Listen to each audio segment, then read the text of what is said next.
spend any amount of time around others, whether these are classmates, coworkers, friends, or your family, at some point you're going to get something wrong. At some point you're going to do something that's going to hurt them. Now, often this is out of ignorance. Sometimes it's on purpose. If you're lucky, you're going to have people around you who will pull you aside and say, hey, listen, what you just did there, that was too far. Or, hey, what you just did there, that hurt me.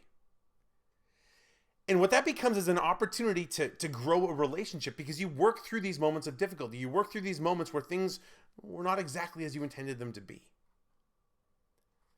Now, I think of this in particular in relation to this Sunday's gospel, because in sharp contrast to last week where Jesus says, blessed are you, Simon, son of Jonah, for flesh and blood has not revealed this to you, but my heavenly Father. Today, Jesus says to Peter, get behind me, Satan. What a turn of events that is. You go from being called blessed to being compared to the enemy. This is not a good day for Peter. Now, put yourself in Peter's shoes. I don't think Peter did this on purpose. I don't think Peter was trying to offend Jesus by what he said and what he did. Peter was speaking, I think, from his heart. He didn't want to see Jesus die. He didn't want to lose Jesus. And when Jesus sort of concludes this gospel saying things like, whoever wishes to save his life will lose it, but whoever loses his life for my sake will find it.